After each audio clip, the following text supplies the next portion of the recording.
तो फ्रेंड्स, कैसे हैं आप सब लोग। आज हम पढ़ रहे हैं क्लास 8 साइंस का chapter coal and petroleum.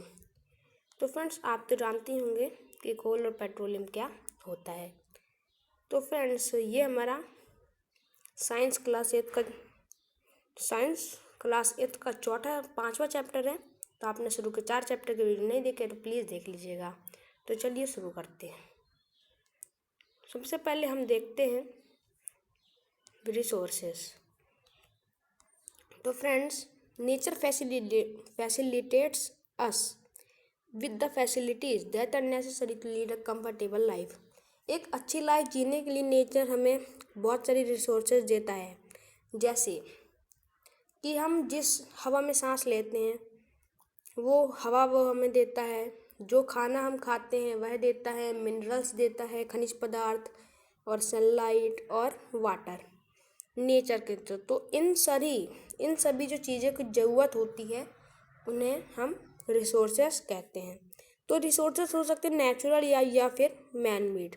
Natural यानी जो हमें नेचर से आसानी से मिल जाते हैं, जैसे लैंड, सॉइल, एनिमल्स, वाटर और मिनरल्स की माइंस। और मैन मेड रिसोर्सेज जो हम खुद अपनी टेक्नोलॉजी और ह्यूमन एडवांसमेंट्स के द्वारा जो डेवलप की गई हैं, वो ह्यूमन बींग्स की एक्टिविटीज से बनती है। फॉर एग्जांपल कि नेचुरल विंड, नेचर की जो विंड है उसको हम विंड एनर्जी से, विंड मिल से हम विंड एनर्जी बना लेते हैं। तो natural resources, man made resources बनाए जा सकते हैं। और नेचुरल रिसोर्सेज दो टाइप के, इनएग्जॉस्टिबल और एग्जॉस्टिबल। तो चलिए देखते हैं कि ये दोनों क्या है। तो फ्रेंड्स, नेचुरल रिसोर्सेस इनएग्जॉस्टिबल हैं और एग्जॉस्टिबल हैं। तो फ्रेंड्स, इनएग्जॉस्टिबल का मतलब ये है कि वो कभी ख़त्म नहीं हो सकते। जैसे विंड एनर्जी हो गई, सोलर एनर्जी हो गई, वो नेचुरली रिन्यू होते रहते हैं, खुद ही नेचर में फिर से आते रहते हैं।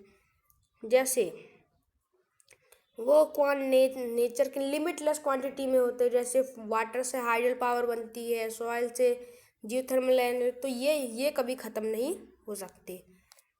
और दूसरा है कि एग्जॉस्टिबल रिसोर्सेस अगर बहुत सारे यूज़ करेंगे तो वो एग्जॉस्ट हो सकते हैं। जैसे फॉरेस्ट, वाइल्ड लाइफ और मिनरल्स। तो फ्रेंड्स, अब हम देखते हैं फॉसिल फ्यूल्स क्या होते हैं। Friends, fossil fuels refers to the deposits of organic matter formulated from dead plants and animals under several thousand feet of silt। जब प्लांट्स और एनिमल्स बहुत सालों तक मर जाते हैं और फिर वो सड़ जाते हैं, फिर उसके बाद वो पेट्रोलियम, क्रूड ऑयल या फिर कोल, नेचुरल गैस को हाई हीट के और प्रेशर में जब वो अर्थ की क्रस्ट के अंदर बहुत सालों में जब वो बन जाते हैं तो एक फ्यूल बन जाता है जिसको हम फॉसिल फ्यूल्स कहते हैं, क्योंकि डेड डेकिंग मैटर से बनता है। और ये नॉन रिन्यूएबल एनर्जी सोर्स है, मतलब इनको हम बहुत जल्दी फिर से नहीं बना सकते हैं। अब हम देखते हैं फॉसिल फ्यूल्स। तो फ्रेंड्स, फॉसिल फ्यूल्स को हम कोल, पेट्रोलियम और नेचुरल गैस में डिवाइड करते हैं। तो फ्रेंड्स, अब हम देखते हैं कोल। फ्रेंड, कोल है वो एक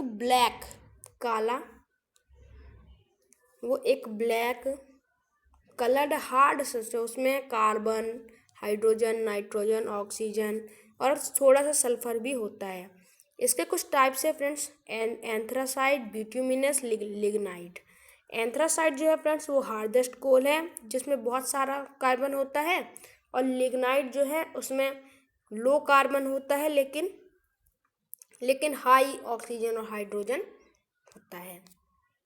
अब हम देखते हैं कोल से जो सब्सटेंसेस बनते हैं। कोल की जब इंडस्ट्रियल प्रोसेसिंग करते हैं तो कोल टार और कोल गैस हम बनाते हैं। अब हम देखते हैं कि कोल कैसे बनता है। बहुत सालों पहले डेंस फॉरेस्ट जो था वो वेटलैंड एरियाज में वो बरी हो गया, नीचे चला गया नेशनल कैलेमिटीज से। जैसे फ्लडिंग हो गई, भूकंप आ गया, बाढ़ आ गई, तो वो है, फिर उसके बाद वो और कंप्रेस होते गए क्योंकि उनके ऊपर बहुत सारी सॉइल जमा हुई और वो नीचे जाते गए बहुत हाई टेम्परेचर हो गया, तो वो जो डेड प्लांट्स हैं वो कोल में कन्वर्ट हो गए। इस तो फ्रेंड्स, जो कंसिस्टेंट ऑफ कोल में जो मेन चीज़ है वो कार्बन है, इसीलिए कोल बनने की प्रक्रिया को कार्बनाइजेशन भी कहते हैं। अब यहाँ पे पिक्टोरिकली भी आपको दिखाया गया कि यहाँ पर फॉरेस्ट थे, फ्लूट से वो तबाह हो गए, फिर उसके बाद वो कोल बन गए। अब हम देखते हैं कोक। तो फिर कोक भी एक हार्ड ब्लैक कलर और पोरस, मतलब पोर होते हैं जिसमें वो कोल का एक डिराइवेटिव है, कोल से ही बनता है। ये कार्बन जो है वो उसका प्योरेस्ट फॉर्म है, इसमें बहुत सारा कार्बन होता है लेकिन बहुत कम इम्प्योरिटी होती हैं। ये फ्यूल मेटल इंडस्ट्री में फ्यूल बनाने में यूज होता है, जैसे स्टील बनाने में और बहुत से मेटल बनाने में। अब हम देखते हैं कोल टार।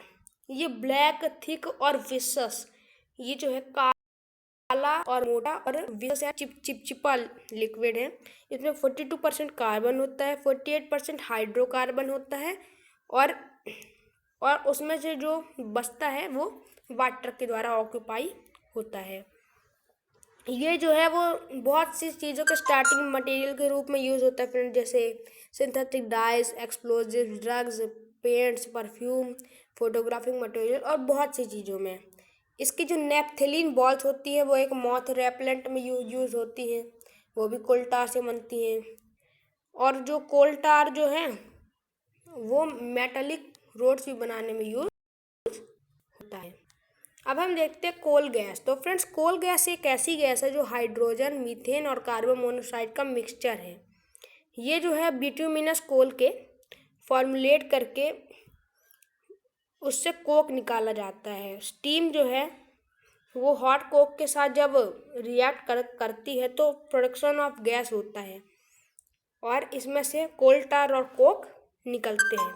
ये सबसे पहले लंदन और न्यूयॉर्क में लाइटनिंग स्ट्रीट में यूज़ हुआ था, लेकिन अब इसको एक हीट के सोर्स के रूप में भी इस्तेमाल किया जाता है। तो फ्रेंड्स, अब हम देखते हैं कोल के यूज़। तो फ्रेंड्स, कोल जो है वो स्टीम बनाने में यूज़ होता है, जिससे रेलवे इंजन चलते हैं और फूड भी कुक करने में, और थर्मल पावर प्लांट को इलेक्ट्रिसिटी बनाने में, फ्यूल, बहुत सी इंडस्ट्री में यूज़ होता है। यहाँ आपको पिक्चर के माध्यम से भी दिखाया गया है। अब हम देखते हैं पेट्रोलियम। तो पेट्रोलियम जो है फ्रेंड्स वो एक क्लियर ग्रीन और black coloured oily liquid matter है। ये गैसोलीन के जैसा थिन भी हो सकता है और टार के जैसा थिक भी हो सकता है। बहुत गंदी स्मेल होती है फ्रेंड्स, कुछ लोगों को तो अच्छी भी लगती है। तो फ्रेंड्स, जब petroleum gas, lubricating oil, diesel, petrol और पैराफिन वैक्स, बहुत सी चीज़ों का मिक्सचर को हम पेट्रोलियम कहते हैं। इसके बहुत सारे यूज होते हैं, इसलिए फ्रेंड्स इसको काला सोना भी कहा जाता है। अब हम देखते हैं पेट्रोलियम कैसे बनता है।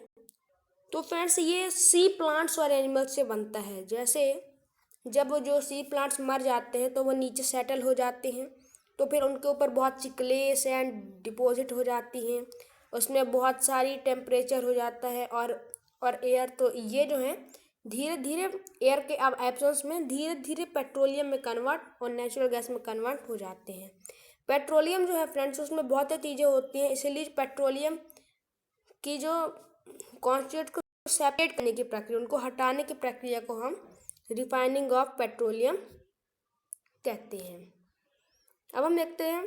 तो फ्रेंड्स, यहाँ आपको दिखाया गया sea plants and animals die as die they settle down, फिर उसके बाद वो ऐसे बन जाते हैं हाई प्रेशर में और एयर की एब्सेंस में, तो वो पेट्रोलियम बन जाते हैं। अब हम देखते हैं पेट्रोलियम के यूज़।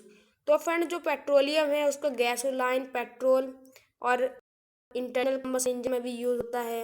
इसका थिकेस्ट फॉर्म को इसको रोड्स की पेवमेंट करने में यूज़ किया जाता है और रूफिंग, वाटर रेपेलेंट के, और ये मैन्युफैक्चरिंग, डिटर्जेंट, फाइबर, पॉलीथीन और मेन प्लास्टिक बनाने में भी यूज़ होता है।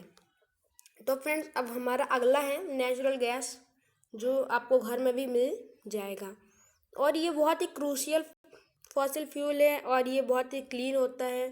ये एक कलरलेस यानी कोई रंग नहीं होता, कोई बदबू नहीं होती और ये बहुत ही कन्वीनियंट है, जिससे हम इसको पाइपलाइन से ट्रांसपोर्ट कर सकते हैं। ये हाई प्रेशर में होता है, इसीलिए इसको कंप्रेस्ड नेचुरल गैस भी कहते हैं। ये लेस पॉल्यूटिंग है और किसी भी फ्यूल से कम महंगा है। अब हम देखते हैं नेचुरल गैस के यूज़।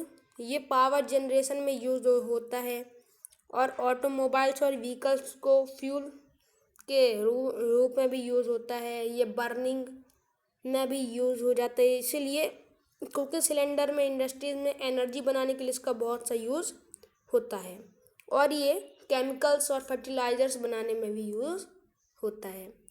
अब हम देखते हैं कि नेचुरल रिसोर्सेस को बचाने के लिए कुछ इनिशिएटिव्स हैं। आपको पता चल गया कि एग्जॉस्टिबल है यहाँ पे फॉसिल फ्यूल्स, तो इनको बहुत सा समय लगता है रिन्यू होने में, इसलिए ये हमारी प्राइम रिस्पॉन्सिबिलिटी है कि उन फ्यूल्स को हम अच्छे से बचा के रखें। और कार्बन कंटेंट फ्यूल्स जब बहुत सारी बर्निंग हो जाती है तो एयर पॉल्यूशन भी होता है, इसीलिए पेट्रोलियम कंजर्वेशन रिसर्च एसोसिएशन जो है वो पॉलिसीज रिकमेंड करता है और प्रैक्टिस करता है, जिससे हम पेट्रोलियम बचा सकते हैं। तो फ्रेंड्स, अब ये हमें एडवाइस देता है कि मॉडरेट स्पीड पर आप गाड़ी चलाइए। जब ट्रैफिक लाइट है तो इंजन बंद कर दीजिए। टायर प्रेशर अब रेगुलरली चेक कीजिए और रेगुलरली मेंटेन व्हीकल को कीजिए। तो फ्रेंड्स, आपको अगर वीडियो अच्छी लगी तो वीडियो को लाइक कीजिएगा और कमेंट में ज़रूर बताइएगा कि आप हम कैसे सुधार कर सकते हैं। तो thank you, tata bye bye. अब मिलेंगे अगले संडे को एक नए वीडियो के साथ। Thank you.